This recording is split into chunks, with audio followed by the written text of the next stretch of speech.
दिल में नए अरमान बसाने का दिन आया, गुंजे की तरह दिल को खिलाने का दिन आया, फूलों की तरह हंसने हंसाने का दिन आया, बादल की तरह झूम के छाने का दिन आया, मुस्कान की बरखा में नहाने का दिन आया। एक बुद्ध पुरुष का जन्म इस पृथ्वी पर परम उत्सव का क्षण है। बुद्धत्व मनुष्य की चेतना का कमल है। जैसे वसंत में फूल खिल जाते हैं, ऐसी ही वसंत की घड़ियां भी होती हैं पृथ्वी पर, जब बहुत फूल खिलते हैं, बहुत रंग के फूल खिलते हैं, रंग रंग के फूल खिलते हैं।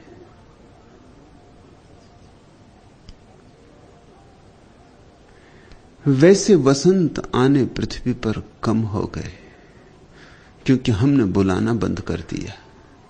वैसे वसंत अपने आप नहीं आते, आमंत्रण से आते। अतिथि बनाए हम उन्हें तो आते, आतिथेय बने हम उनके तो आते। प्रकृति का वसंत तो जड़ है, आता है जाता है, लेकिन आत्मा के वसंत तो बुलाए जाते हैं तो आते। हमने बुलाना ही बंद कर दिया, हमने प्रभु को पुकारना ही बंद कर दिया।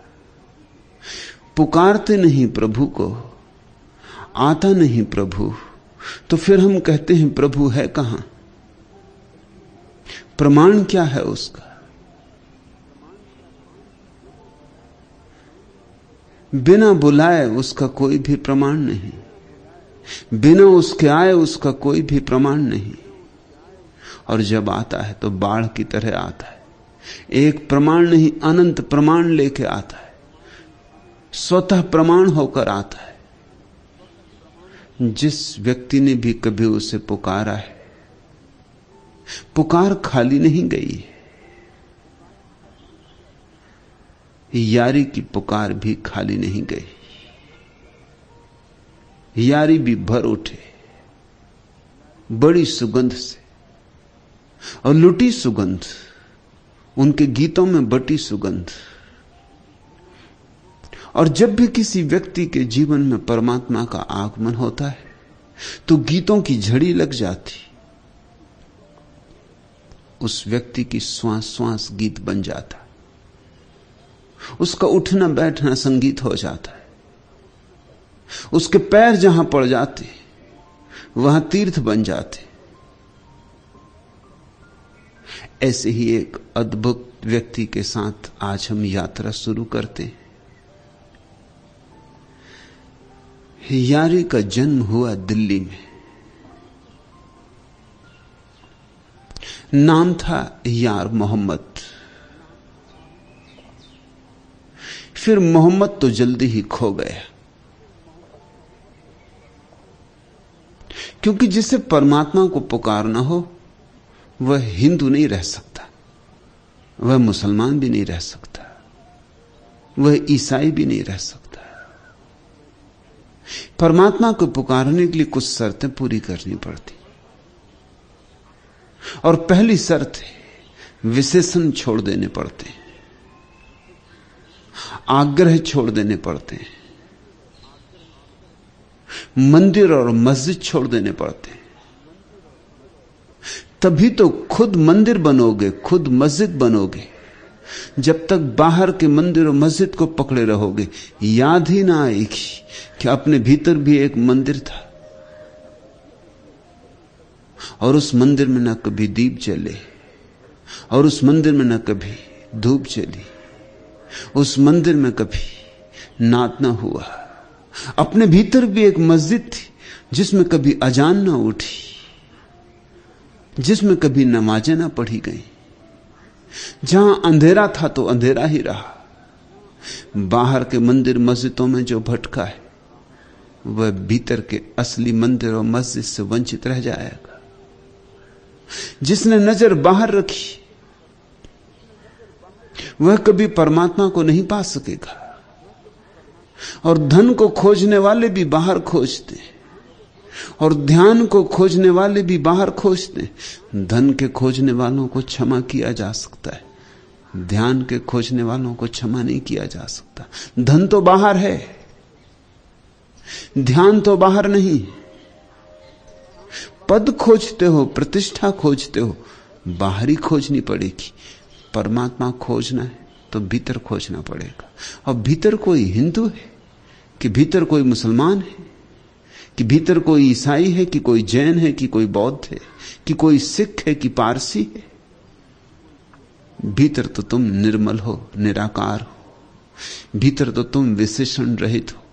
न तुम ब्राह्मण, न तुम शूद्र, न तुम स्त्री, न तुम पुरुष, न तुम गोरे, न तुम काले।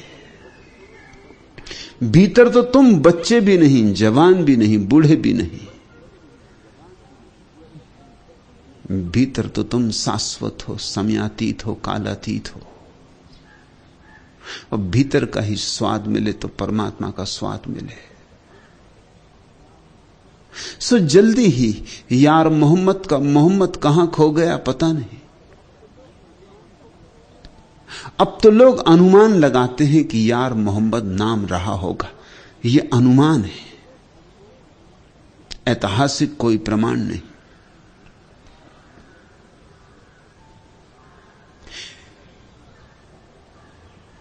ऐसा ही होता है। ये तो बाहर के रंग हैं, ये तो एक उसकी वर्षा का झोंका आया कि ये रंग बह जाएंगे। शिष्य थे,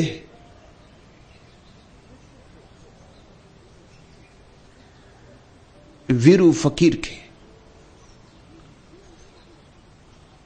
वीरू मुसलमान नहीं, वीरू तो जन्मे थे हिंदू घर में। लेकिन जब कोई ज्योति जलती है तो सब तरह के दीवाने चले आते, भांति भांति के परवाने चले आते।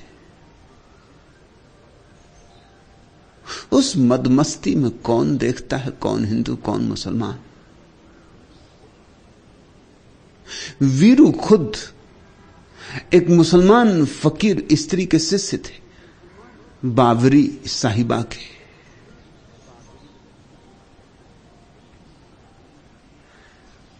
संतों का जगत कुछ और ही है, वहां बाहर के भेदों का कोई मूल्य नहीं। यह स्त्री बावरी साहिबा भी बड़ी अद्भुत स्त्री थी। स्त्रियां तो थोड़ी ही हुई हैं जो अंगुलियों पर गिनी जा सके, उनमें बावरी भी एक है। उसका तो नाम भी पता नहीं। ऐसी पागल हुई प्रभु के प्रेम में कि बस इतनी ही याद रह गई कि बावरी थी, कि दीवानी थी, कि पागल थी।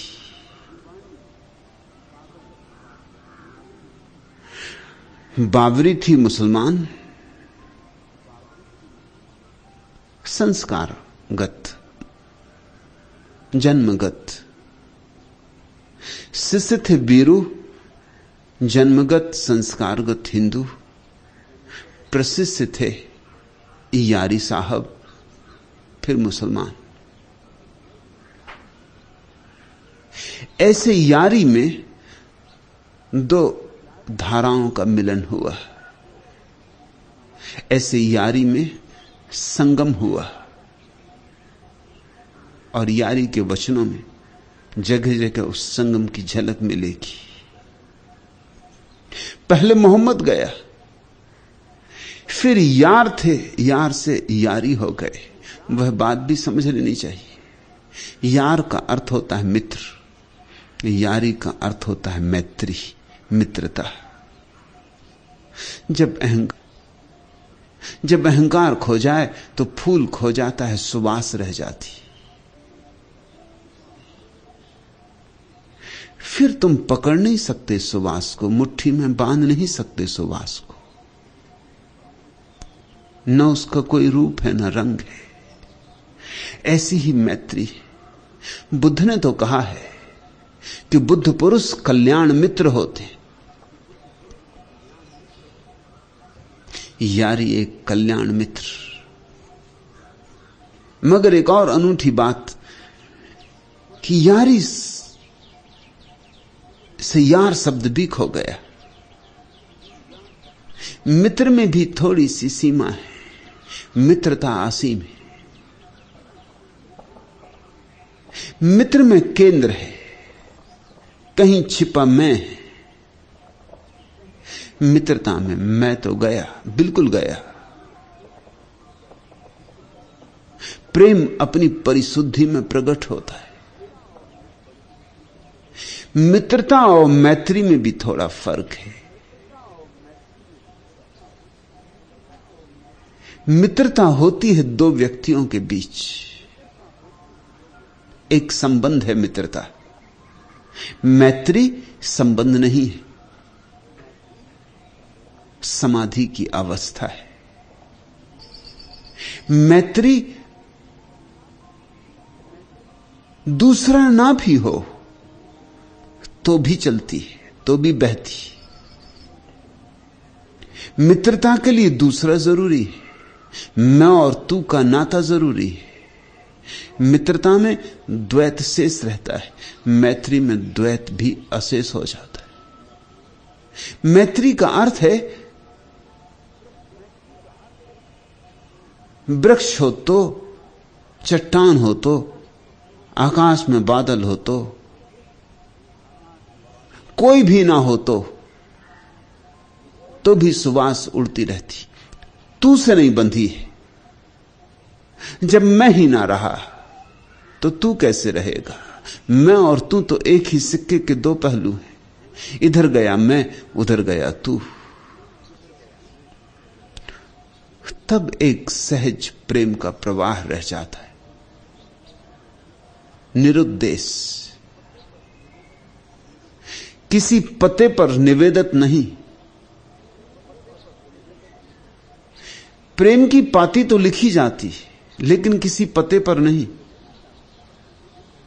और जब तुम बिना किसी पते के प्रेम की पाती लिखते हो तो परमात्मा तक पहुंचती। मैत्री मित्रता की पराकाष्ठा है। छूट गए सीमाओं के बंधन, गिर गई जंजीरें। मैत्री ने पंख फैला दिए, उड़ गई आकाश में। प्रेम का चरम रूप है, इसलिए नाम प्यारा है। यार मोहम्मद से रह गए यार, फिर यार भी खो गया, बची यारी।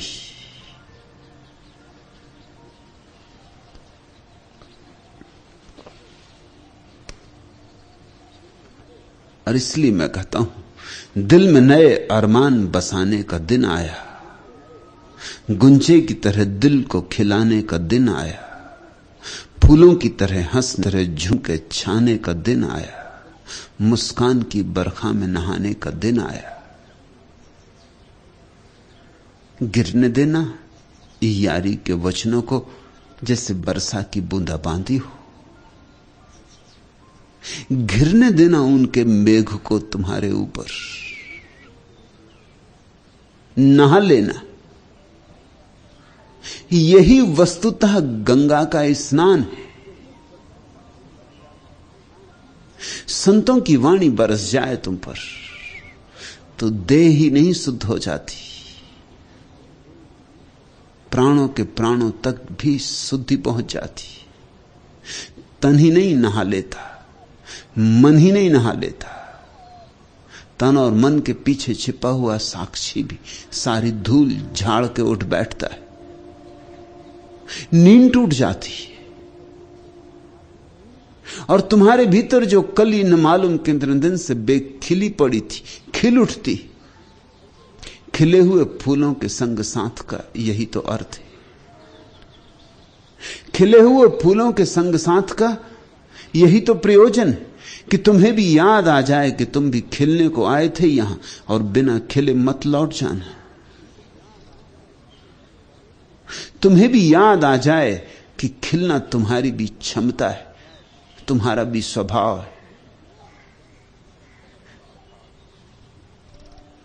ऐसे करना यारी का सत्संग।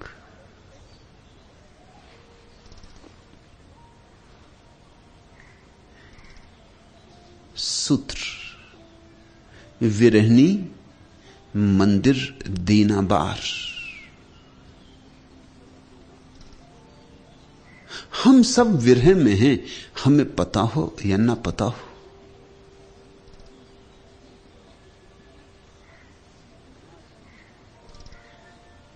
बीमार तो बीमार है, बीमार को पता हो या ना पता हो। बीमारी महीनों चलती, और जब तक कोई चिकित्सक ना मिल जाए ठीक ठीक निदान भी नहीं हो पाता कि बीमारी क्या है।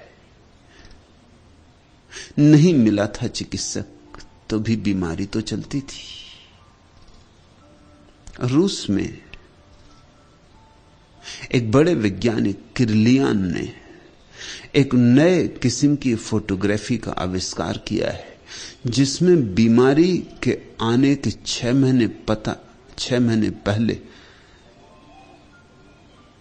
बीमारी का पता चल जाता है। बीमार होने के 6 महीने पहले। अभी बीमार को भी 6 महीने बाद पता चलेगा, और बीमार को भी पता चलते चलते जब महीने 2 महीने बीत जाएंगे तब वो चिकित्सक के पास जाएगा। लेकिन किरलियान फोटो से 6 महीने पहले पता चल जाता है कि किस तरह की बीमारी, किस भांति की बीमारी पकड़ने वाली। कहीं बीमारी ने पकड़ ही लिया है किसी गहरे तल पर। उस गहरे तल से आते आते तुम्हारे चेतन तक, अचेतन से चेतन की यात्रा करते करते समय लगेगा। फिर कुछ दिन तो तुम टालोगे, कुछ दिन तो तुम मन समझा लोगे कि यूं ही होगा, कि सर्दी जुकाम है, कि सिर दर्द है, कि थकान है, कि काम ज्यादा है, कि कल रात ठीक से सो नहीं पाए। टालते रहोगे कुछ बहाने खोजकर। और कुछ बीमारियां तो ऐसी हैं कि आदमी जिंदगी भर टाल सकता है, और कुछ बीमारियां तो इतनी सूक्ष्म हैं कि टालने की जरूरत ही नहीं पड़ती, पता ही नहीं चलता है। उतनी सूक्ष्म बुद्धि ही कम लोगों के पास है, उतनी प्रकीर्ण संवेदनशीलता ही बहुत कम लोगों के पास है। फिर शरीर की बीमारियों की बात हुई, ये तो मन की बीमारियां और भी गहरी हैं।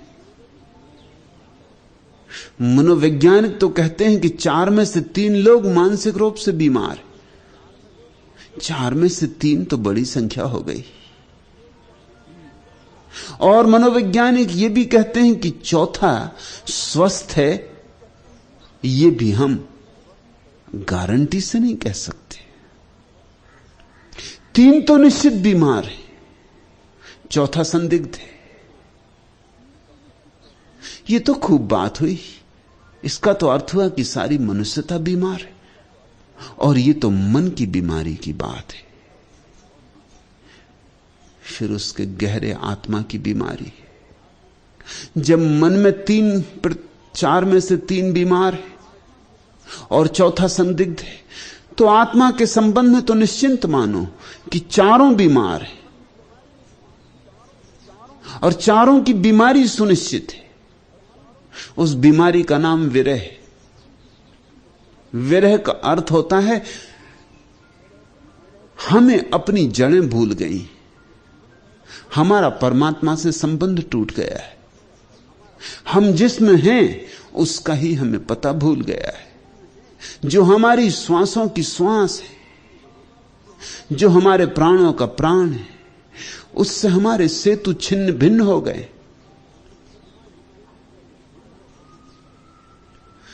जो हमारा आनंद बनेगा उसकी ही तरफ हमने पीठ कर ली, और जो हमें शाश्वत जीवन का द्वार खोलेगा। हम उस द्वार से विपरीत भागे जा रहे हैं। हम धन की तलाश में हैं, ध्यान की तलाश में नहीं। धन बाहर है, बहुत दूर है, क्षितिज की भांति है। भागते रहो, कभी मिलता नहीं। और ध्यान भीतर है, भागो तो नहीं मिलता, रुक जाओ तो मिल जाता है, ठहर जाओ तो मिल जाता है।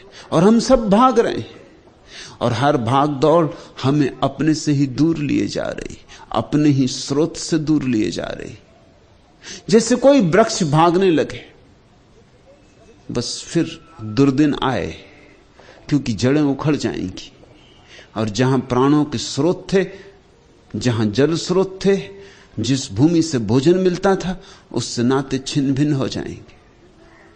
जैसे कोई वृक्ष आवारा हो जाए, गुमक्कड़ हो जाए, खानाबदोश हो जाए, तो क्या खाक जिएगा? जल्दी ही हरियाली खो जाएगी, जल्दी ही वृक्ष झड़ जाएंगे।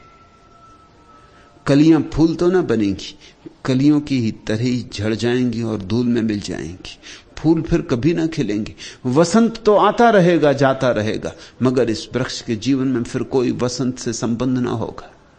और वर्षा भी आएगी और बादल भी घिरेंगे और मेघ भी बरसेंगे, लेकिन इस वृक्ष पर अब हरी पत्तियां ना फूटेंगी, अब नए कलगे ना निकलेंगे। ये वृक्ष तो रूखा सूखा मुर्दा, अस्थि पंजर मात्र, सब तरफ से उद्विग्न, विक्षिप्त, भटकता रहेगा। ऐसे हम हो गए, ऐसा मनुष्य हो गया है। विरह का अर्थ है जिसके साथ हमारे जीवन का सारा सार है, उससे ही हम टूट गए। जो हमारे प्राणों का प्राण, जो हमारा प्यारा है, उससे ही हम विमुख हो गए। सन्मुख हो जाओ, उसकी तरफ आंखें उठाओ, उससे गले लग जाओ, उसमें डूबो, और उसमें डूबकर ही तुम पाओगे कि तुमने अपने को बचा लिया। और अपने को जो बचाएंगे वो अंततः पाएंगे कि बुरी तरह डूबे, बुरी तरह टूटे, बुरी तरह मिटे, बचे तो नहीं, सब गमा बैठे। ऐसे लोग जो परमात्मा के विपरीत जीते हैं, खाली हाथ ही आते और खाली हाथ ही जाते, और भी ज्यादा खाली हाथ जाते। वे लोग जो परमात्मा में जीते हैं, वे भरे भरे जीते हैं। उनकी जिंदगी में एक परितोष होगा, एक अपूर्व आनंद होगा, एक उत्सव होगा। उनसे गीत फूटेंगे, उनसे नृत्य उमगेंगे, उनके पैरों में घुंघर बंधेगी। पद घुंघरू बांध मेरा नाची रे। वे थोड़े से मत वाले लोग ही जीवन के रहस्य को पहचान पाते और जीवन के रस को पी पाते। और जीवन का रस अमृत है, जिसने पी लिया उसकी फिर कोई मृत्यु नहीं, और जो बिना पिए रह गया उसका कोई जीवन नहीं, झूठा ही जीता है वह, ऐसे ही ऊपर ऊपर जीता है वह। उसका जीवन नपुंसक है, उसमें कोई ऊर्जा नहीं। विरहनी मंदिर दीनाबार, ये तुमसे कहा है, ये सबसे कहा है, उन सबसे कहा है जो परमात्मा के विपरीत जी रहे और विरह में तड़फ रहे। समझ में भी नहीं आता कि विरह किस बात का है।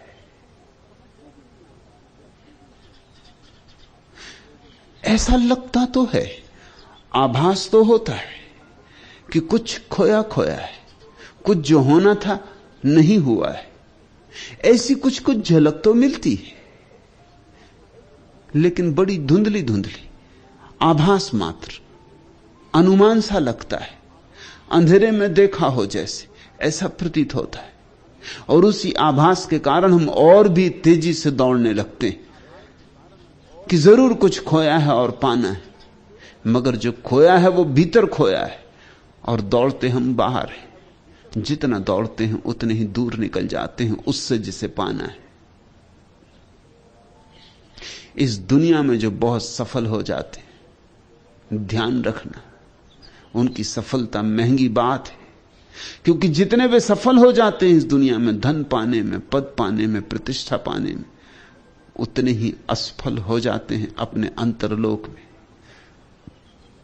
इधर धन के ढेर लग जाते हैं, उधर भीतर दरिद्रता के ढेर लग जाते हैं। इधर बाहर पद ऊंचे से ऊंचा होने लगता है, भीतर खाई गहरी से गहरी होने लगती। इधर बाहर प्रतिष्ठा मिलने लगती, सम्मान मिलने लगता है, भीतर दीनता कांटे की तरह चुभने लगती। विरहनी मंदिर दीना बाहर। मंदिर से अर्थ है तुम्हारी देह से, क्योंकि इसी मंदिर में तो परमात्मा विराजमान है। कहां भागे जाते हो, किससे खोजने निकले हो? अनंत से तो खोज रहे हो, मिला नहीं। जरूर कोई बुनियादी चूक हो रही। जो भीतर हो उसे बाहर खोजोगे तो कैसे पाओगे? मंदिर हो तुम, और तुम्हारे तथाकथित पंडित पुरोहित तुम्हारी देह की निंदा में संलग्न है सदियों से। उनका एक ही काम है कि तुम्हारी देह की निंदा करें, कि तुम्हें देह का शत्रु बनाएं, कि तुम्हें बताएं कि देह के कारण ही तुम परमात्मा से टूटे हो। झूठी यह बात है, सरासर झूठी यह बात है, 100% झूठी यह बात है। तुम्हारी देह परमात्मा के विपरीत नहीं। तुम्हारी देह को तो परमात्मा ने अपना आवास बनाया है। तुम्हारी देह मंदिर है, पूजा का स्थल है, काबा है, काशी है। तुम्हारी देह को दबाना मत, सताना मत, तुम्हारी देह को तोड़ने में मत लग जाना। हालांकि यही तुम्हें सिखाया गया है, यही जहर तुम्हें पिलाया गया है। दूध के साथ, घुटी के साथ तुम्हें यह जहर पिलाया गया है कि देह पाप है। और जिसको यह समझ में आ गई बात, जिसके भीतर यह बात बहुत गहराई में बैठ गई, ये ना समझी कि देह पाप है, वह परमात्मा से कभी भी ना मिल सकेगा। क्योंकि देह से डरा डरा बाहर बाहर रहेगा, और देह के भीतर तो प्रवेश कैसे करेगा? पाप में कहीं प्रवेश किया जाता है? देह उसकी भेंट है, पाप नहीं। देह पुण्य है, पाप नहीं। देह पवित्र है, अपवित्र नहीं। देह का सम्मान करो, देह का सत्कार करो, और तभी तो तुम प्रवेश कर पाओगे। देह से मैत्री बनाओ, यारी साधो, और धीरे धीरे देह में भीतर सरको। योग तैयार करता है तुम्हारी देह को ताकि तुम भीतर सरक सको। तुम्हारे देह के द्वार खोलता है, और ध्यान तुम्हें देह के भीतर बैठने की कला सिखाता है। और जिसने देह के द्वार खोल लिए योग से, और जिसने ध्यान से भीतर बैठने की कला सीख ली, पा लिया उसने परमात्मा को। सदा परमात्मा ऐसे ही पाया गया है। मंदिर दीनाबार, आत्मज्योति भीतर जलानी है। ये दिया तुम्हारी देह में जलना है। जलाना है कहना शायद ठीक नहीं, जल ही रहा है। पहचानना है, प्रतिभिज्ञा करनी है। रंग है जिसमें मगर बुए वफा कुछ भी नहीं। ऐसे फूलों से न घर अपना सजाना हरगिज। दिल तुम्हारा है वफाओं की परिस्थिति के लिए, इस मोहब्बत के सिवाले को न ढाना हरगिज। ये तुम्हारी देह, ये तुम्हारा दिल धड़कता है जो भीतर, इसी के अंतरतम में परमात्मा विराजमान है। तुम झूठे फूलों में भटके हो, जबकि सच्चा फूल तुम्हारे भीतर खिलने को राजी। तुम्हारी झील में नील कमल खिलने को राजी। तुम मांगते फिरते हो प्लास्टिक के फूलों को, बाजारों में खरीद रहे हो कागज के फूलों को। रंग हैं जिसमें मगर बुए वफा कुछ भी नहीं। ऐसे फूलों से न घर अपना सजाना हरगिज। दिल तुम्हारा है वफाओं की परिस्थिति के लिए, इस मोहब्बत के सिवाले को न ढाना हरगिज। उतरो देह की सीढ़ियों से, पाओगे हृदय को, वह तुम्हारा अंतर्गृह। फिर उतरो हृदय की सीढ़ियों से और तुम पाओगे उस अमृत के स्रोत को, जिसके बिना जीवन उदास है, जिसके बिना जीवन संताप है, जिसके बिना जीवन विषाद है। विरहनी मंदिर दीना बार। ए विरही लोगो, अपने घर में आत्मज्योति को जलाओ, या जलती आत्मज्योति को पहचानो।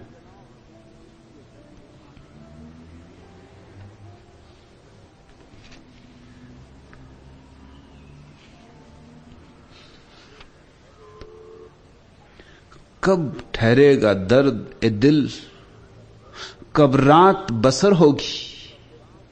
सुनते थे वह आएंगे, सुनते थे सहर होगी। कब जान लहू होगी, कब अश्क गुहर होगा।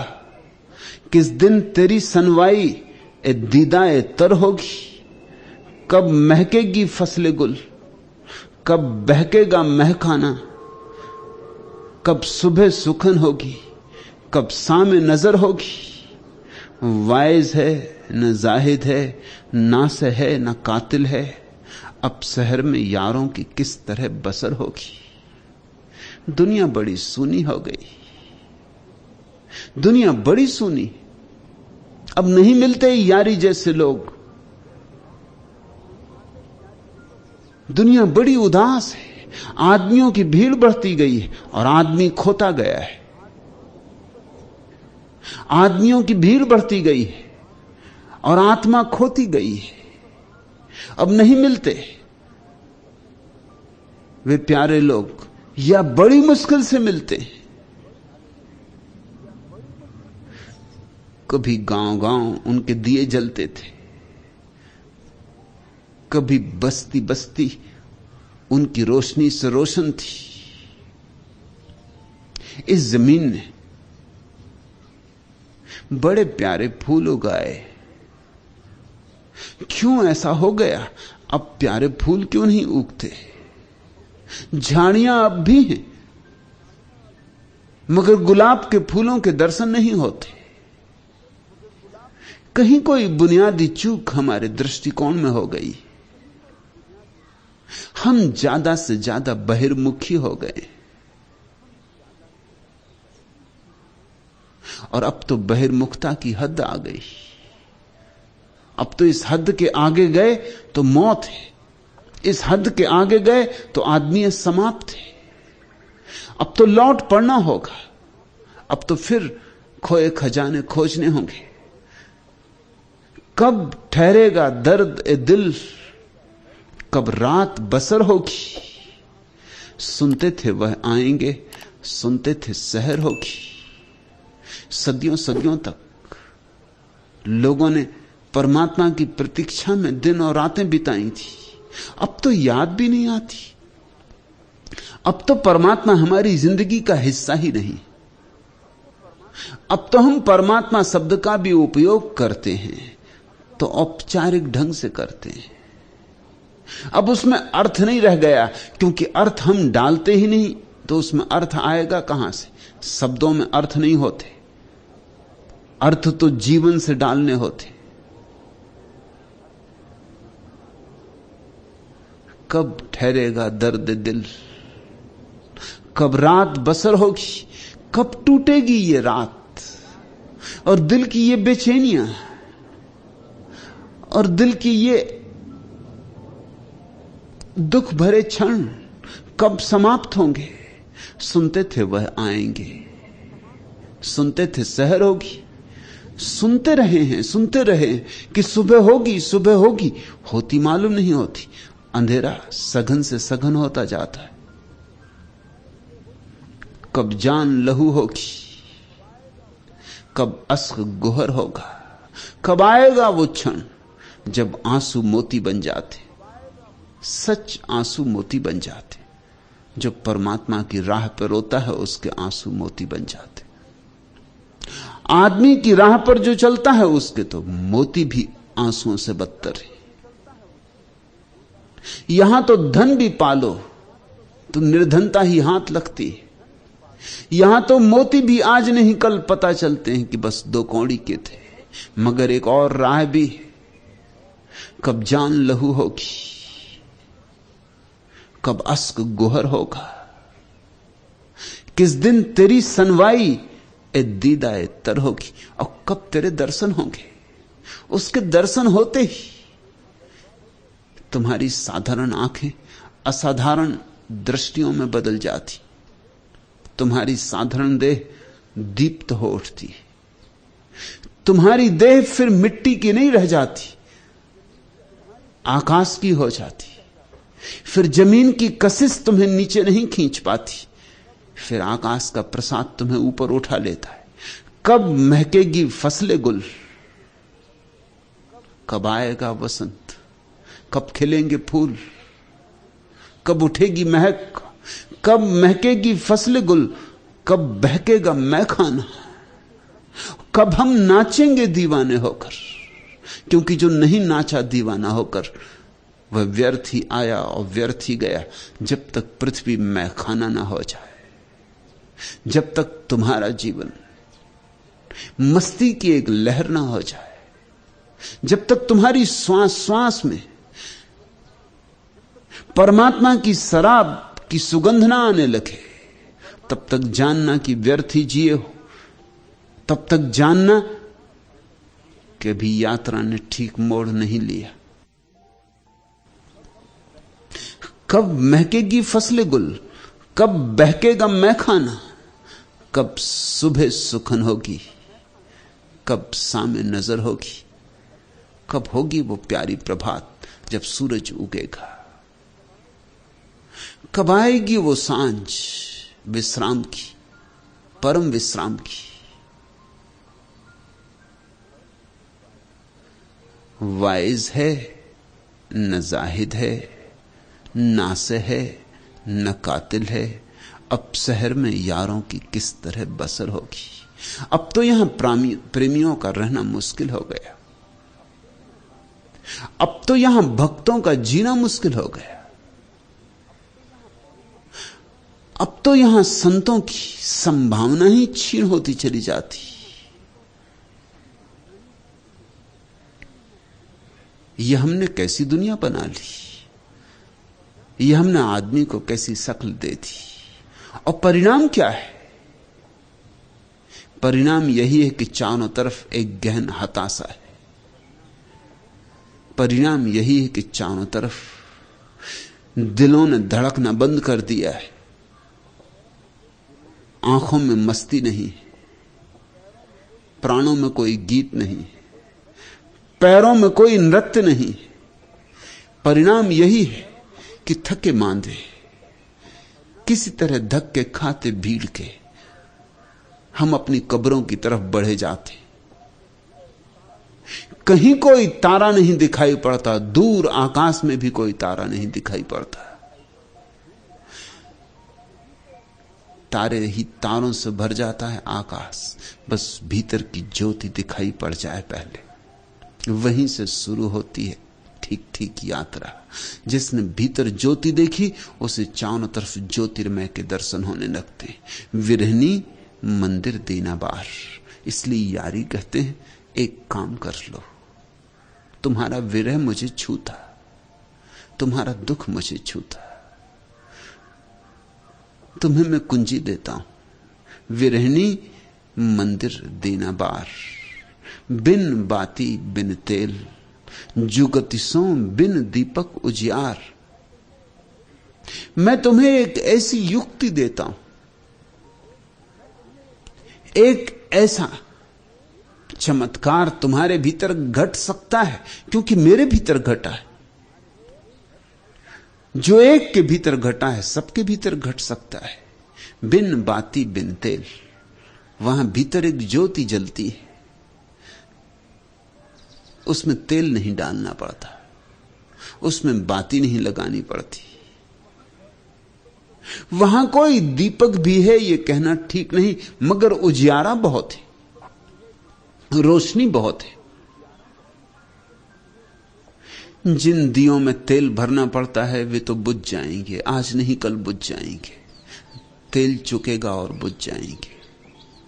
जिनकी बाती लगानी पड़ती, बाती जल जाएगी और बुझ जाएंगे। जिन्हें दियों की जरूरत पड़ती, मिट्टी के दिए हैं, कभी भी टूट जाएंगे। एक ऐसी ज्योति खोजनी है, और वह ज्योति हमारा स्वरूप सिद्ध अधिकार है। हम ही हैं वह ज्योति। न जहां तेल है, न बाती है, न दिया है, और उजियारा बहुत। मगर तुमने तो भीतर आंख फेरनी ही बंद कर दी। तुम्हारी आंखें तो बाहर ऐसी अटक गई कि भूल ही गई कि भीतर भी एक लोक है। दौड़े चले जाते हो, बाहर की चीजों में बहुत चमक मालूम पड़ती, बहुत चौंधियाए हुए हो। बिन बाती बिन तेल, जुगतिसों बिन दीपक उजियार।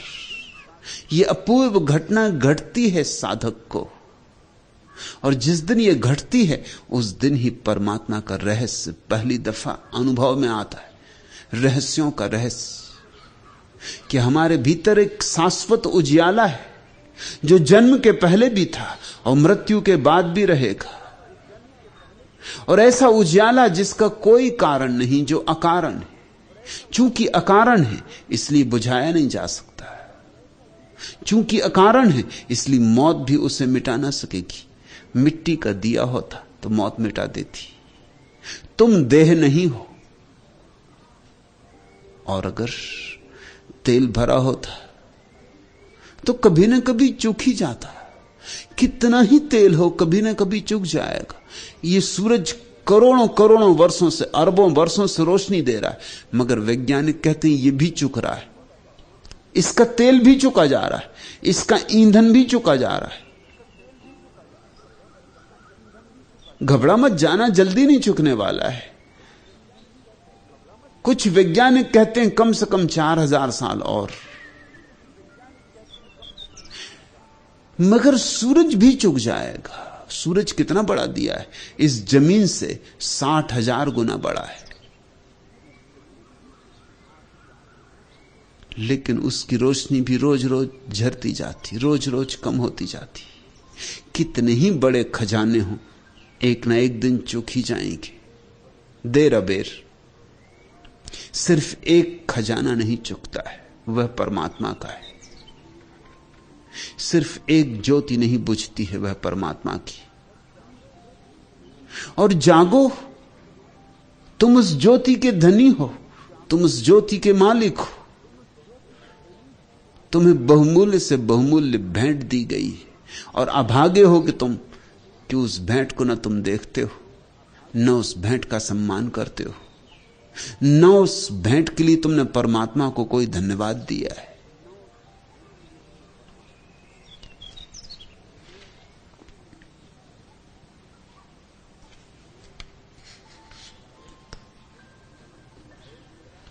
मालिकाए सहरे जिंदगी तेरा, शुक्र किस तौर से अदा कीजिए।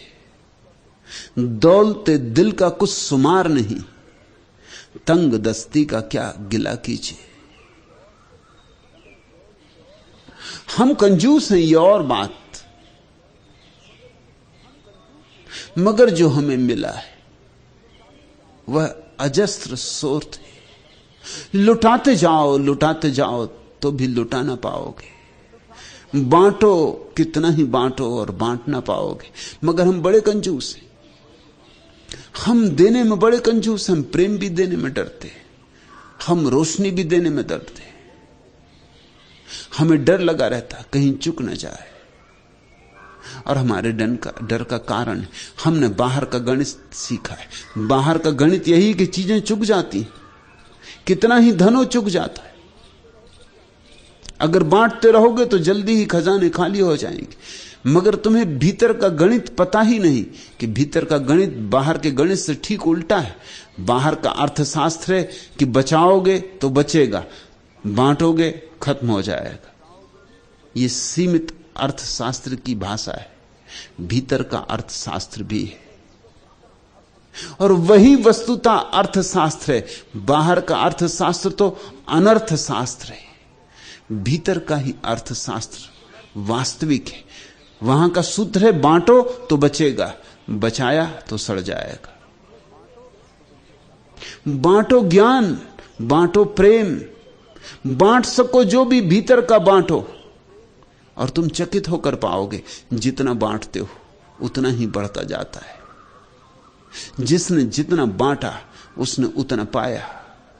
मालिका इस सहरे जिंदगी तेरा शुक्र किस तौर से अदा कीजिए, दौलते दिल का कुछ शुमार नहीं, तंग दस्ती का क्या गिला कीजिए। जो तेरे हुस्न के फकीर हुए उनको तस्वीर से रोजगार कहां, दर्द बेचेंगे गीत गाएंगे, इससे खुश वक्त कारोबार कहां। जिन्होंने एक बार तेरी संपदा देख ली, तेरी ज्योति देख ली, जो तेरे हुस्न के फकीर हुए, और जिसने एक बार तेरा सौंदर्य देख लिया, तेरी महिमा देख ली, जो तेरे हुस्न के फकीर हुए, उनको तस्वीर से रोजगार कहां। उन्हें फिर जिंदगी में कोई और कमाने जैसी चीज नहीं रह जाती। उन्होंने तो पा लिया, सब पाने का पा लिया, धनों का धन पा लिया। जो तेरे हुस्न के फकीर हुए उनको तस्वीर से रोजगार कहां, दर्द बेचेंगे गीत गाएंगे, इससे खुश वक्त कारोबार कहां। अब तो तुझे ही बांटेंगे, अब तो तेरे ही गीत गाएंगे, तेरे विरह की पीड़ा बांटेंगे, तेरे मिलन के गीत गाएंगे। जाम छलका तो जम गई महफिल, मिन्नते लुत्फ़े गम गुसार किसे, अश्क टपका तो खिल गया गुलशन, रंजे कम ज़र्फ़ी बहार किसे। जाम छलका तो जम गई महफिल। और जहां कभी ऐसा एक भी व्यक्ति हो जिसने भीतर का उजियाला देखा हो, उसका जाम छलकने लगता है, बहने लगता ऊपर से। इतनी शराब उसके भीतर होती कि बहने लगती। बुद्ध इसलिए नहीं बोले कि तुम्हें समझाना था, वह तो गौण बात है, बोलना ही पड़ा। जाम छलका तो जम गई महफिल।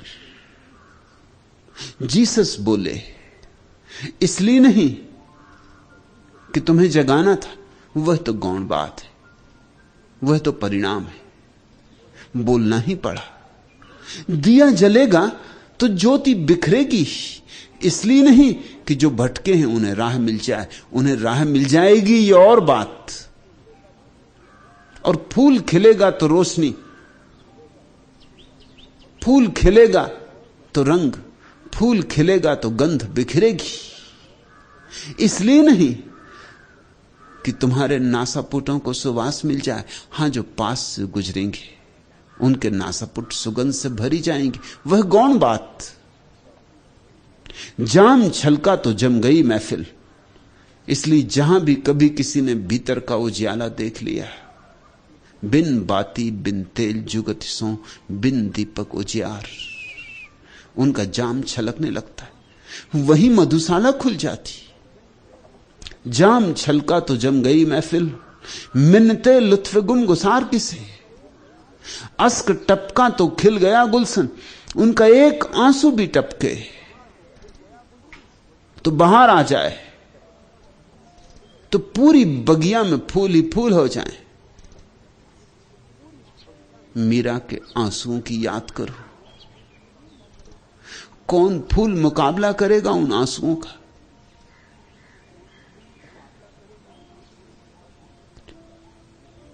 अश्क टपका तो खिल गया गुलशन, रंजे कम जरफी बहार किसे, खुश नसी हैं कि चश्म और दिल की मुराद, दैर में है न खानकाह में, हम कहां किस्मत आजमाने जाएं, हर सनम अपनी बारगाह में।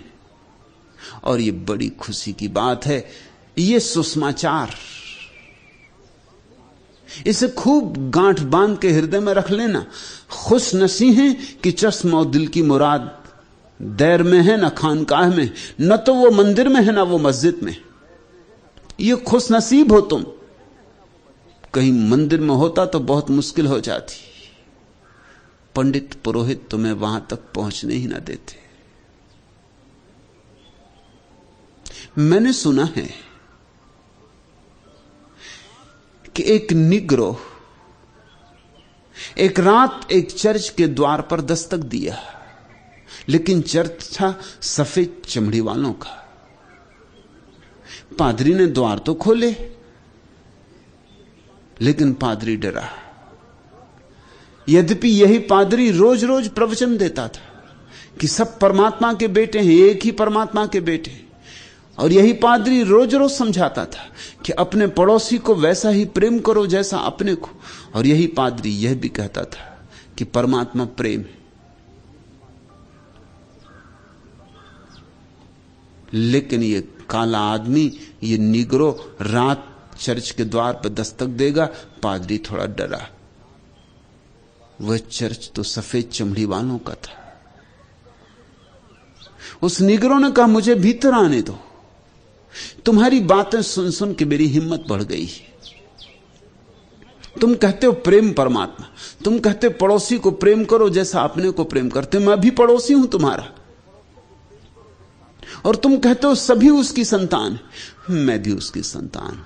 मुझे भीतर आने दो, मेरे हृदय में भी बड़ी पुकार उठी है और मैं उसकी प्रार्थना करना चाहता हूं। पादरी एकदम ना भी ना कह सका, क्योंकि कैसे झुठलाए उन सारी बातों को जो उसने हमेशा कही, और हां भी ना कह सका, क्योंकि वे तो बातें ही थी, वे तो करने के लिए अच्छी थी। कुछ बातें होती जो सिर्फ करने की होती, कहने की होती, बात के ही लिए होती। जिंदगी उनसे बिल्कुल भिन्न होती। असलियत तो यह थी कि काला आदमी भीतर प्रवेश करे, यह उसकी हिम्मत ना थी। उसने तरकीब निकाली। पंडित पुरोहित तो सदा से चालबाज रहे, सदा से चालबाज और चतुर रहे। चतुर थे इसलिए तो पंडित पुरोहित हो गए, चालबाज थे इसलिए तो पंडित पुरोहित हो गए। सदियों से उन्होंने शोषण किया है अपनी चालबाजी से। उसे एक चालबाजी समझ में आई। उसने कहा कि जरूर जरूर तुम आना, लेकिन पहले पवित्र हो लो, उपवास करो, प्रार्थना करो, सब पाप छोड़ो, काम वासना छोड़ो, क्रोध छोड़ो, लोभ छोड़ो। उसने इतनी लंबी फेहरिस्त दी, इसी आशा में कि ना कभी ये निग्रो ये बातें पूरी कर पाएगा और न ये झंझट खड़ी होगी इसके मंदिर में प्रवेश की। जैसे शूद्र को ब्राह्मण प्रवेश ना करने दे मंदिर में, वैसी ही स्थिति अमेरिका में निग्रो के ऊपर है। निग्रो शूद्र हो गया है, उसका प्रवेश नहीं हो सकता चर्च में। पुरोहित खुश था, फिर उसने इतनी लंबी दी थी कि बड़े बड़े संत भी पूरी नहीं कर पाए, और जब कर पाएगा पूरी तब देखेंगे। चला गया निग्रो, सीधा साधा आदमी। मान ली उसने बात की तो ठीक ही है, जब पवित्र हो जाऊं तभी तो प्रार्थना करूंगा। उस भोले आदमी को यह ख्याल ना आया कि सफेद आदमियों पर यह शर्त लागू नहीं होती। किन किन सफेद लोगों से तुमने कहा है, किन किन गोरों को तुमने कहा है कि पवित्र होकर आओ? मुझ अकेले पे यह शर्त लागू होती? चला तो गया, सीधा साधा आदमी, बात मान ली, लग गया अपने को पवित्र करने में। 3 सप्ताह बाद पादरी चौंका, क्योंकि सुबह ही सुबह सूरज उग रहा था, द्वार खोल रहा था पादरी चर्च के, कि देखा कि वो नीग्रो आ रहा है। वो बहुत घबराया, अब ये फिर बात उठाएगा। और घबराहट और भी बढ़ गई, क्योंकि उस नीग्रो के आसपास पवित्रता का एक ऐसा आभा मंडल था जैसा कि इस पादरी ने कभी नहीं देखा था। इसने तो आभा मंडल देखे थे केवल संतों की तस्वीर में, उस नीग्रो के चारों तरफ आभा मंडल था। एक अपूर्व अंतर्ज्योति से दैदीप्यमान वह नीग्रो चला आता था। उसे किस मुंह इंकार करेगा? अब तो बड़ी मुश्किल हुई जाती, लेकिन वो नीग्रो आया, द्वार के बाहर ही खड़ा हुआ, हंसा और वापस लौट गया। पादरी तो और भी चौंका कि बात क्या हुई, भागा, उस नीग्रो को पकड़ा, कहा कि क्या बात है, हंसे क्यों, लौट क्यों चले, पूछा क्यों नहीं मंदिर में आने के लिए? उस नीग्रो ने कहा, कल रात परमात्मा प्रकट हुआ। 3 सप्ताह से उपवास करता था, प्रार्थना करता था, पूजा करता था, बस उसकी ही याद में लगा दिए थे 3 सप्ताह। तुमने जो कहा था, कल रात परमात्मा प्रकट हुआ, और कहने लगा, पागल, तू उस चर्च में जाने की फिक्र छोड़।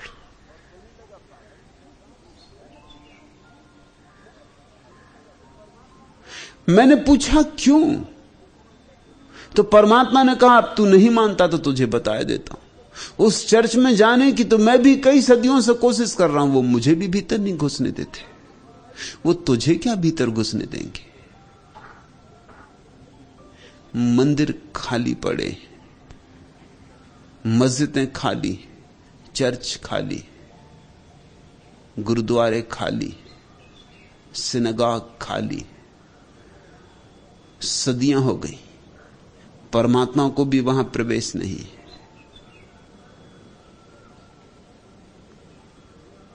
लेकिन यह अच्छा ही है, खुश नसी हैं कि चश्म और दिल की मुराद, कि हमारे अंतरतम की आकांक्षा और हमारी आकांक्षा, आंखों की आकांक्षा, उसके दर्शन की इच्छा और दिल को उसके दिल में डुबा देने की इच्छा। खुश नसी हैं कि चश्म और दिल की मुराद, दैर में है न खानकाह में। अच्छा ही है कि वो हमारी आंखों का प्यारा, आंखों का तारा और हमारे दिल की प्यास न तो मंदिरों में है न मस्जिदों में। हम कहां किस्मत आजमाने जाएं? अब कहीं और भाग्य को आजमाने की जरूरत नहीं। हर सनम अपनी बारगाह में, अपने भीतर, अपनी बाहों में है।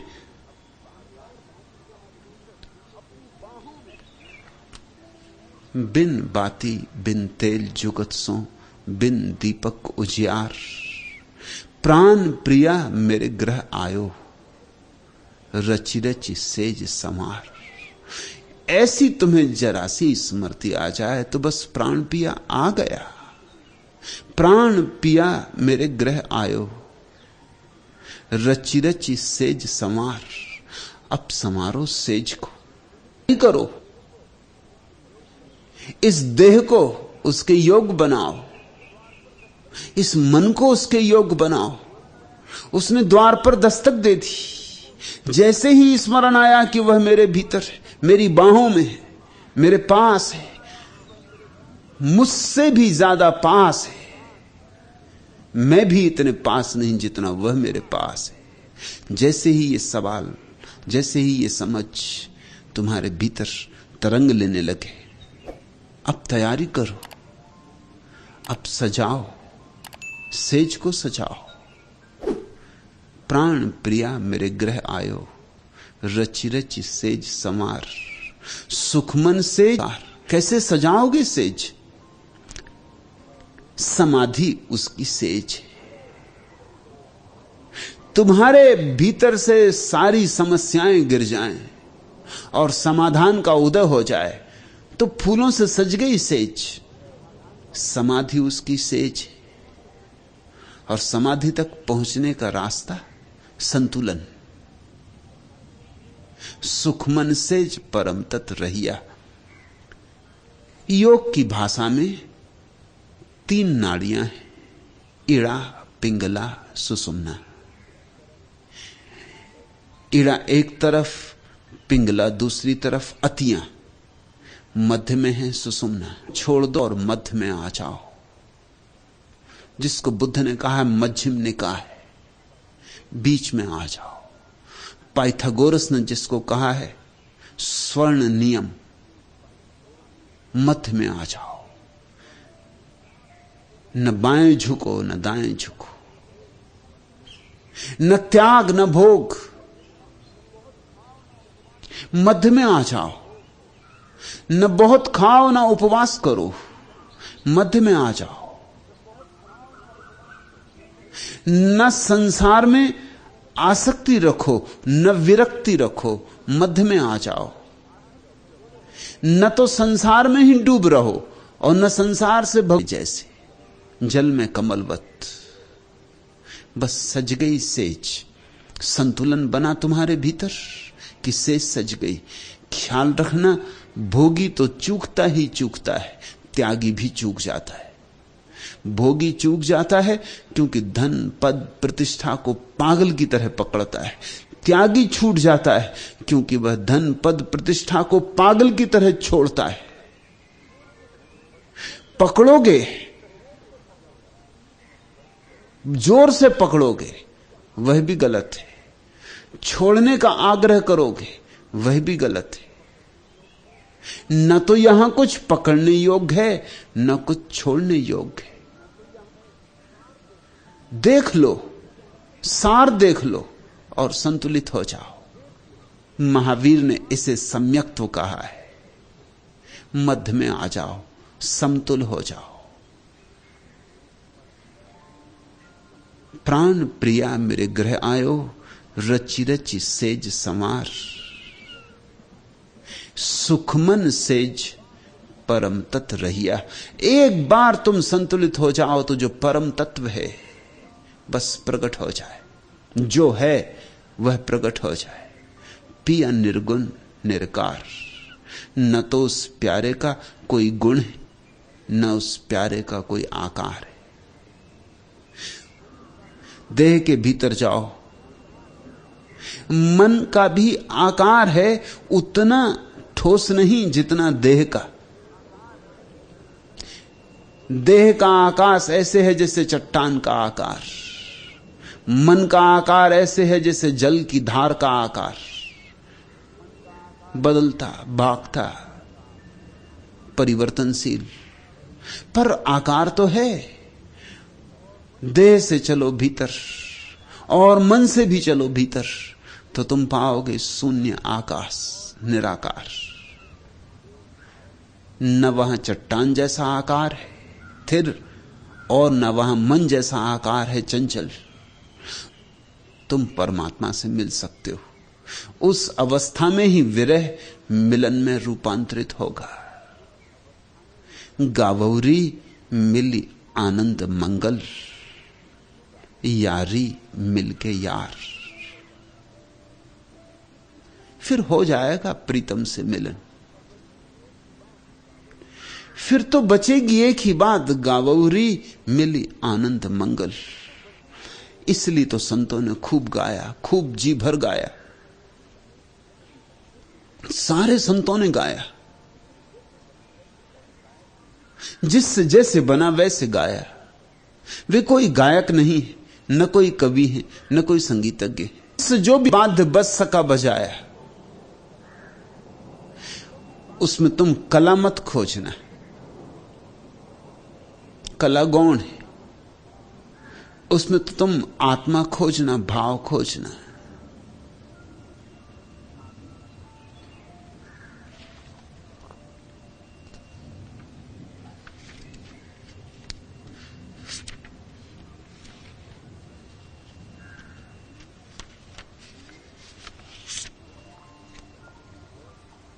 जुनून की याद मनाओ कि जश्न का दिन है।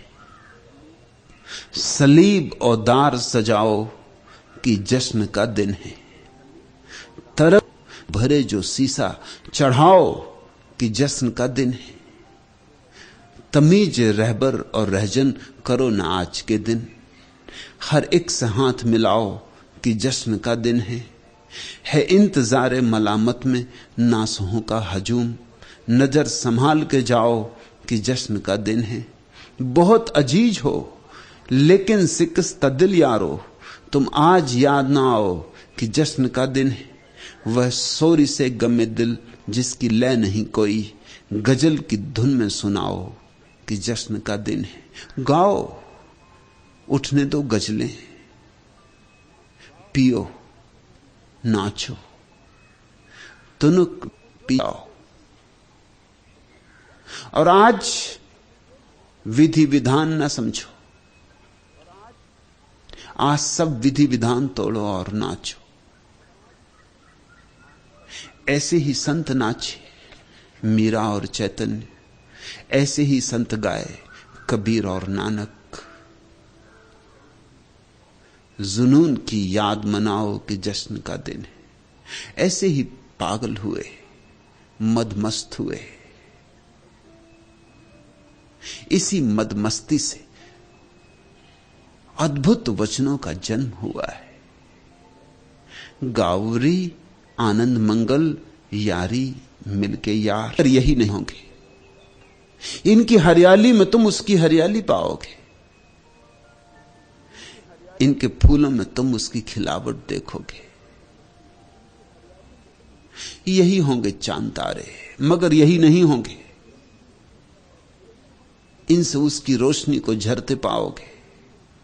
यही होंगी गंगा और जमन, मगर यही नहीं होंगी। ये आकाश से उतरने लगेंगी, ये आकाशीय हो जाएंगी। यही होंगे लोग, मगर यही नहीं होंगे, क्योंकि इनके भीतर जो छिपा है उसका तुम्हें दर्शन होने लगा। भीतर देखते हो। तुम न आए थे तो हर चीज वही थी कि जो है। आसमां हद नजर, राह गुजर, सीसाए मैं। और अब सीसाए में राह गुजर रंग फलक।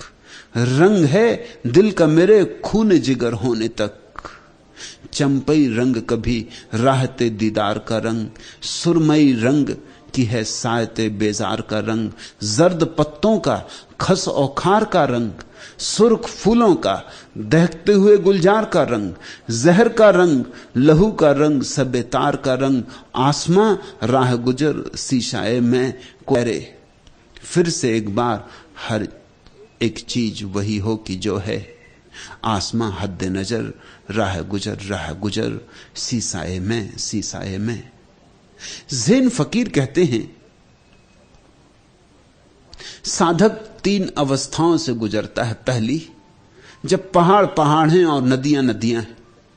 दूसरी, जब पहाड़ पहाड़ नहीं रह जाते, नदियां नदियां नहीं रह जाती। और तीसरी, जब पहाड़ फिर पहाड़ हो जाते हैं, नदियां फिर नदियां हो जाती। प्यारा वचन है यह।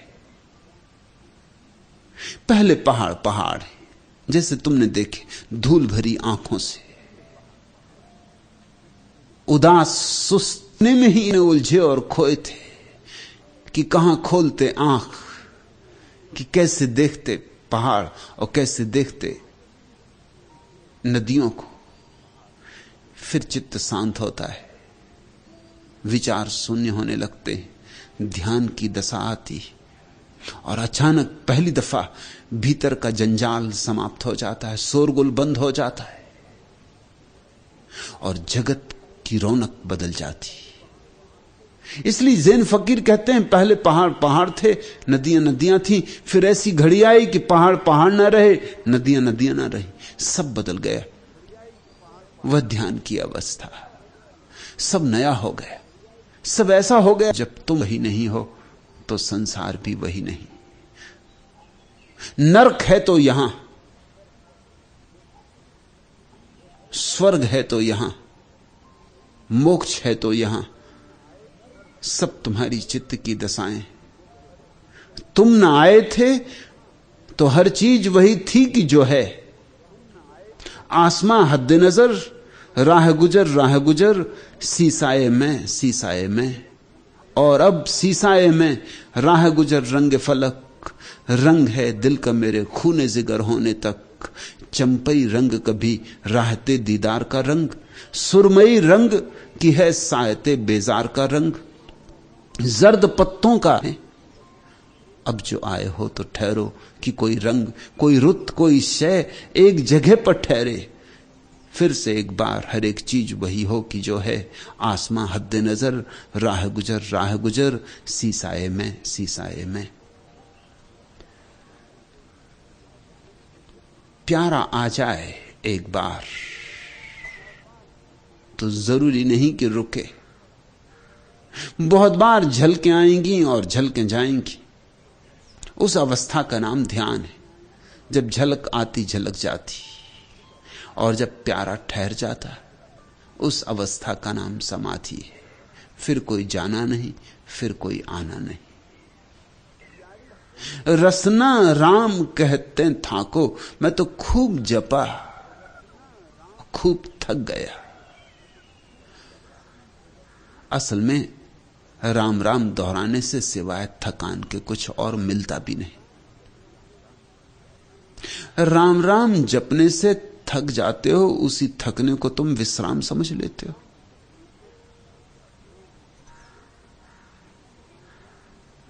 थकान और विश्राम में बड़ा भेद है। थकान नकारात्मक अवस्था है, विश्राम विधायक अवस्था है। थकान है टूटकर गिर पड़ना, नहीं। इसलिए अनेक लोगों को यह ख्याल है मंत्र जाप से बड़ा विश्राम मिलता है। मंत्र जाप से विश्राम नहीं मिलता। मंत्र जाप से तुम थक जाते हो, मन थक जाता है। थकान से निद्रा आ जाती। इसलिए मंत्र जिनको नींद नहीं आती उनके लिए बड़ा सम्यक उपाय है। और यह कोई आश्चर्य की बात नहीं कि महर्षि महेश योगी जैसे लोग जो सिर्फ मंत्र सिखाते हैं, अमेरिका जैसे देश में काफी अनुयायी खोज लेते, क्योंकि अमेरिका नींद की बीमारी से परेशान, नींद आती नहीं, अनिद्रा। और ठीक ही है कि नींद की दवा लेने की बजाय तो राम राम जप के नींद ले आना ठीक है, मैं भी पक्ष में हूं। मगर ख्याल रहे यह कोई ध्यान नहीं। ये तो ऐसे ही है जैसे कि बेटा नहीं सोता, छोटा बच्चा नहीं सोता, मां लौरी गाती। लौरी में ज्यादा शब्द नहीं होते, मंत्र जैसी होती लौरी। वही सब दोहराना पड़ता। राजा बेटा सो जा, राजा बेटा सो जा, राजा बेटा सो जा। राजा बेटा सुनते सुनते घबरा जाता है, सुनते सुनते थक जाता है कि ये भी क्या लगा रखा, राजा बेटा सो जा, राजा बेटा सो जा। एक ही लय, एक ही धुन, उदास बात थी। और राजा बेटा भाग भी नहीं सकता, भाग के जाए भी कहां। एक ही भागने का उपाय बचता है कि नींद में भाग जाए, तो चुपचाप नींद में सरक जाता है। बचने के लिए यह एक उपाय है कि नींद में सरक जाए। इसलिए अक्सर ऐसा हो जाता है कि धार्मिक सभाओं में लोग सोते हैं, क्योंकि वही कहानी जो बहुत बार सुनी है, वही राम कथा, वही सीता का चोरी जाना, वही रावण, कितनी बार तो सुन लिया और कितनी बार तो देख लिया। लेकिन धर्म सभा में नींद निश्चित आ जाती। मैं विश्वविद्यालय में विद्यार्थी था।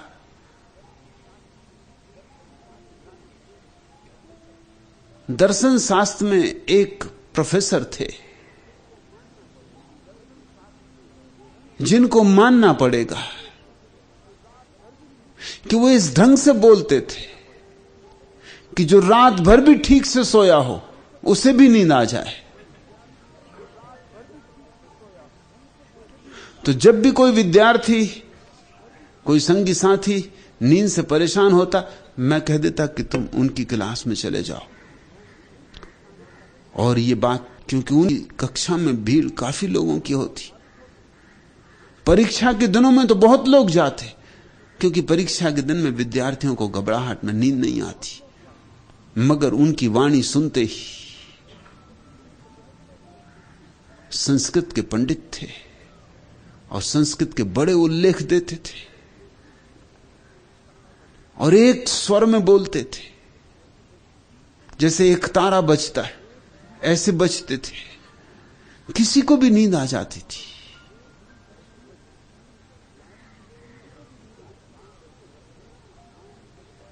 यारी कहते हैं रसना राम कहते थाको, मैं थक गया राम राम रटते रटते। जी, ये मैं क्या पागलपन करता रहा कि राम राम रटता रहा।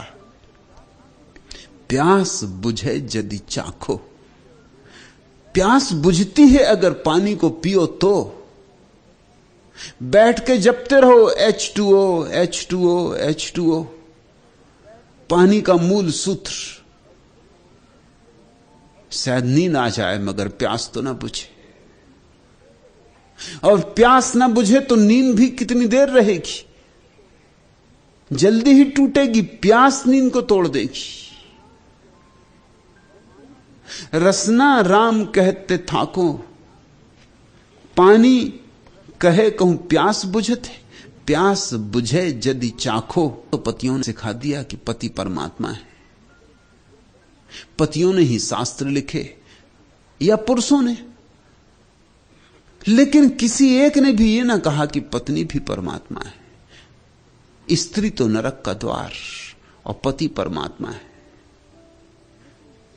इस तरह की मूढ़तापूर्ण बातें शास्त्रों में भरी पड़ी, और इस तरह के अहंकार से भरे हुए वक्तव्य इधर से उधर तक शास्त्रों पे छाए हुए। स्त्री नरक का द्वार, और स्त्री से ही सब पैदा हुए हो, और बड़े से बड़े संत तुम्हारे, फिर चाहे वे तुलसीदास ही। और स्त्री नरक का द्वार है, और पुरुष पति है, और पति परमात्मा है। पति यानी स्वामी, और स्त्री दासी है। मगर बात में मूल्य तो था, खराब हाथों में पड़ के खराब हो गई। और कभी कभी तो अमृत भी गलत हाथों में पड़ जाए तो जहर हो जाता है। बात का मूल्य तो था।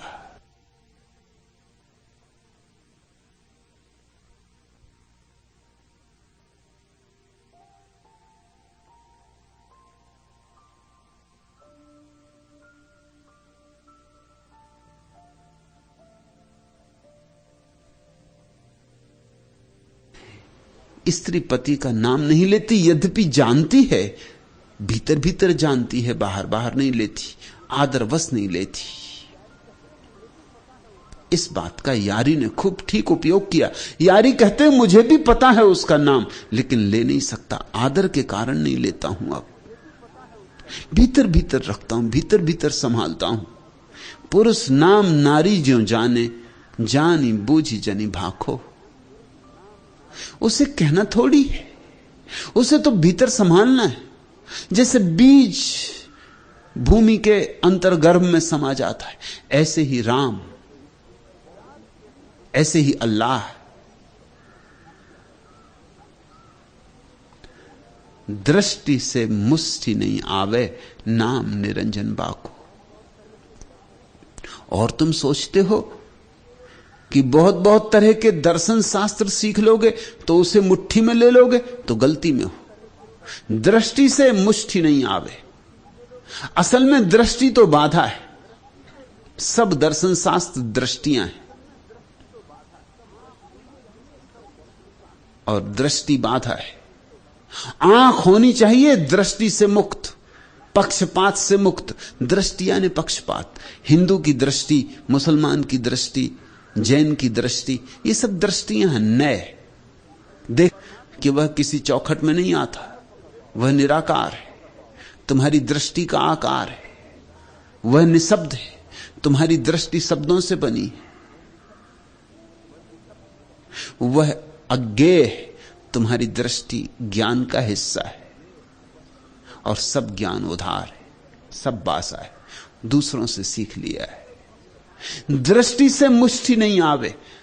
इसलिए जिसका भी कोई पक्षपात है, जो कहता है ऐसा हो परमात्मा, ऐसा ही है परमात्मा, कि उसके 4 हाथ हैं, कि 3 सिर हैं, कि सूंड है उसकी हाथी जैसी, जिसने कोई दृष्टि बना ली है वह तो ही लोग हैं, मैं झुक सकता। उन्होंने एक दृष्टि बना ली कि परमात्मा को धनुष बाण लिए ही होना चाहिए। अब धनुष बाण कोई बड़ा सुंदर प्रतीक भी नहीं है, हिंसा का प्रतीक है, हत्या का प्रतीक है। धनुष बाण सुसंस्कृत भी नहीं है, लेकिन बस तुलसीदास को एक दृष्टि बन गई कि धनुष बाण वाले राम को ही झुकूंगा, मुरली वाले कृष्ण के सामने न झुक सके। मुरली कहीं ज्यादा महत्वपूर्ण प्रतीक है, मुरली कहीं अति बहुमूल्य है। धनुष बाण तो राजनीति का प्रतीक है, युद्ध का प्रतीक है। बांसुरी तो प्रेम का प्रतीक है। लेकिन बांसुरी हाथ में लिए कृष्ण के सामने तुलसीदास नहीं झुके, ऐसा नाभादास ने अपने संस्मरणों में लिखा है। कहा कि नहीं, जब तक धनुष बाण हाथ न लोगे तब तक नहीं झुकूंगा। तो तुलसीदास जैसे पंडित विचारशील व्यक्ति की ऐसी हालत है, तो साधारण आदमी की तो क्या कहो। उसने भी धारणा बना ली। जैन हिंदू मंदिर में नहीं झुकता। एक जैन मित्र को लेकर मैं एक हिंदू मंदिर में गया, झुकता। मैं तो सिर्फ वीतराग प्रभु के सामने झुकता हूं। यहां तो रामचंद्र जी सीता जी के साथ खड़े, वीतराग नहीं है। मैं तो वीतराग प्रभु, ये तो राग है।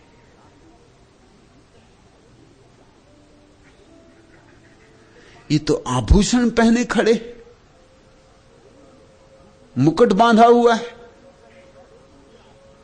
मैं नहीं झुकूंगा। मैं तो वीतराग दिगंबर प्रभु के सामने झुकता हूं, अरिहंत के सामने झुकता हूं, निर्ग्रंथ के सामने झुकता हूं। बात ही चूक गए। झुकने से मिलता है प्रभु। और जब तुमने कहा इसके शब्द निर्माण किया, सत्य का कोई आग्रह नहीं होता, सब आग्रह असत्य के होते। आग्रह मात्र असत्य का होता है, सत्य तो निराग्रह ही होता है। सत्य की कोई न दृष्टि होती न पक्षपात होता है। दृष्टि से मुष्टि नहीं आवे, नाम निरंजन वाको। वह तो निरंजन है, वह तो निराकार है, वह तो समष्टि में व्याप्त है। उसका ना रूप है ना रंग है। तुम दृष्टि बना के मत चलो। तुम किसी सिद्धांत को लेकर उसे खोजने मत निकलो। जो सिद्धांत लेकर खोजने निकला उसे सत्य कभी ना मिलेगा। है वह कोरे निर्मल निर्दोष हृदय में ही प्रवेश करता है। वह गुरु प्रताप साधकी संगति, उलट दृष्टि जब ताको। दो बातें बहुमूल्य हैं, गुरु प्रताप साधकी संगति। गुरु का सत्संग, गुरु का आशीष, गुरु का प्रसाद, गुरु की महिमा। किसे गुरु कहे? जिसने पा लिया, जो फूल खिल गया। खिले फूल के साथ कली रह जाए तो कितनी देर कल जाएगी।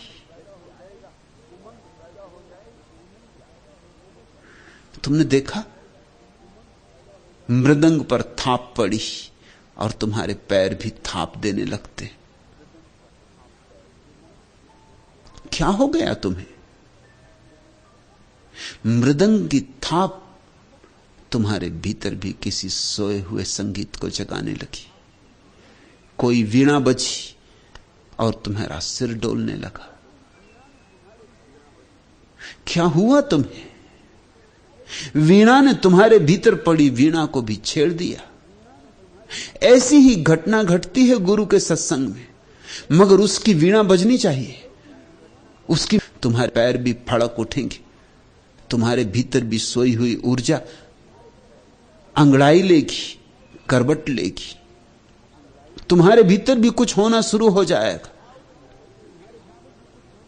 तुम अपने को अचानक पाओगे कि जैसे एक धारा में पड़ गए, एक प्रवाह में पड़ गए जो ले चला तुम्हें सागर की तरफ। गुरु प्रताप साधकी संगति। तो ऐसे के साथ होना जिसने पा लिया, और ऐसों के साथ होना जो पाने की राह पे चल पड़े, साधकी संगति। बुद्ध ने 3 शरण कहे। बुद्धम शरणम गच्छामि। संभव होगी कि तुम धर्म की शरण जा सकोगे। पहले उसको पकड़ो जो जाग गया, फिर उनके साथ हो लो जो जागने की यात्रा में संलग्न है, उनकी रौ में बह जाओ। ध्यान रखना, अकेले अकेले ही यात्रा कठिन है।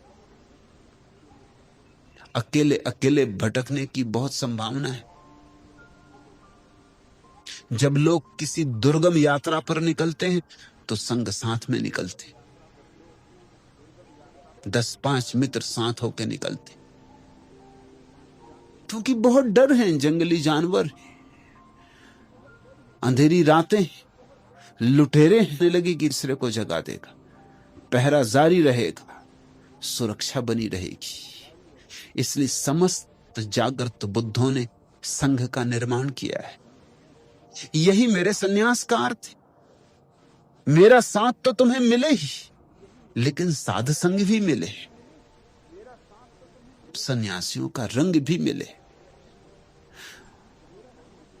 और जहां बड़ी उतंग लहर चल रही हो, जहां बहुतों ने अपनी बूंदों को मिला के एक उतंग लहर बनाई हो, अगर तुम उस पर चढ़ जाओ तो बहुत यात्रा आसान हो जाएगी। ऐसा ही समझो ना, नदी में छोड़ते हैं नाव को, और अगर हवा जा रही हो तो पाल खोल देते। सत्य खोज में संलग्न होते हैं तो हवाएं बहती हैं परमात्मा की तरफ। समझदार आदमी अपनी नाव का पाल उनके साथ खोल लेता है।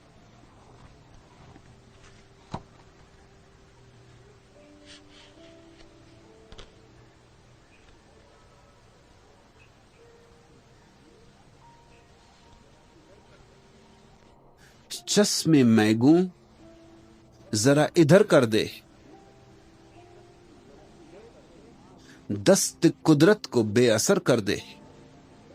तेज है आज दर्द दिल साकी, तलखी एम्मे को तेस्तर कर दे। जो से वैसत है तिस न काम अब तकमी आरजू मालूम, हो सके तो यूं ही बसर कर दे। चश्म मैगू जरा इधर कर दे, मत भरी आंख जरा इधर कर दे, दस्त कुदरत को बेअसर कर दे, और प्रकृति का जो मेरे ऊपर प्रभाव है उसे बेअसर कर दे। सदगुरु की आंख हो जाए तुम्हारी तरफ। चश्म मैगू जरा इधर कर दे। उसकी आंख में मद भरा है परमात्मा का, उसकी आंख में शराब ढल रही परमात्मा की। सदगुरु की आंख तुम्हारी तरफ हो जाए तो बड़ी आसान है बात कि वो जो प्रकृति की तुम्हारे ऊपर बड़ी जकड़ है वो तत्क्षण ढीली हो जाए। ताजा अपनी मस्ती को और मेरी तरफ और गहरे में मेरी अंतरात्मा में अपनी आंख को डालता जा। जो से वैसत है तिसना काम अभी, चाके दामन को ताजिगर कर दे। मेरी किस्मत से खेलने वाले मुझको किस्मत से बेखबर कर दे। लुट रही है मेरी मताए नियाज, काश वह इस तरफ नजर कर दे। बस एक ही प्रार्थना है, एक ही श्रद्धा है कि काश वह इस तरफ नजर कर दे। फैज तकमील आरजू मालूम, इतना ही मालूम हो जाए कि उसकी नजर किसी दिन मेरी तरफ होगी तो भी पर्याप्त है। हो सके तो यूं ही बसर कर दे, तो फिर जिंदगी ऐसे भी बसर हो सकती है। खाली लौटता है। गुरु प्रताप साध की संगति, उलट दृष्टि जब ताको। दृष्टि को उल्टा करना है, आंख को भीतर ले जाना है। कौन पलटाएगा तुम्हारी आंख भीतर? बाहर देखने की आदत जड़ हो गई। जिसने अपनी आंख भीतर पलटा ली वही तुम्हें सूत्र दे सकता है, वही तुम्हें जुगति सिखा सकता है, युक्ति दे सकता है। यारी कहे सुनो भाई संतो, वज्र वेधि किए नाको। कठिन मार्ग है, घबराहट ना पकड़ ले, भीरुता ना पकड़ ले। टूट जाती है वज्र जैसी कठिनाइयां भी। चश्म नम जान सोरीदा काफी नहीं, तुहमते इश्क पोशीदा काफी नहीं। आज बाजार में पाबजोला चलो। चश्म नम जान सोरीदा काफी नहीं, उद्विग्न प्राण ही पर्याप्त नहीं। तुहमते इश्क पोशीदा काफी नहीं। जौला चो, जंजीर है पैर में सही, जंजीर बांधे ही चलो। दफ्त अफसा चलो, मस्त और रक्षा चलो। मस्ती से चलो, रहने दो जंजीर, फिक्र ना करो। जो भी चले हैं पहले जंजीरों के साथ ही चले, फिर वही जंजीरें एक दिन आभूषण हो गई। जो भी चले हैं अंधेरे में चले हैं, फिर वही अंधेरे एक दिन सुबह के आगमन के आधार बन गए। रातें ही दिन बन गई। दस्त अफसा चलो, मस्त और रक्षा चलो। खाक बरसर चलो, खूब दामा चलो। राह तकता है सब शहर जाना चलो। हाकिमे शहर भी, मजमए आम भी, तीरे इल्जाम दमसाज अपने सिवा कौन है। शहर जाना में अब बासफा कौन है। अब इस दुनिया में पवित्र है कौन। इस दुनिया में कभी कोई पवित्र पैदा नहीं होता। पवित्रता तो इस दुनिया में ही अर्जित करनी होती है। इनका दमसाज अपने सिवा कौन। शहर जाना में अब बासफा कौन है। दस्त कातिल के साया रहा कौन। अब परमात्मा के चरणों में सिर को चढ़ा सके, उसकी खंजर से अपने सिर को कटा सके, दस्त कातिल के साया रहा कौन। अब इस योग्य कौन है। मगर फिक्र ना करो, तुम ही योग्य हो जाओगे। रख्त दिल बांध लो, दिल फिगारो चलो। रख्त दिल बांध लो, दिल फिगारो चलो। फिर हम ही कत्ल हो आए यारो चलो। जो मिटता है वही उसे पाता है, मिटना ही उसे पाने की कला है। बूंद जब सागर में मिट जाती तो सागर हो जाती।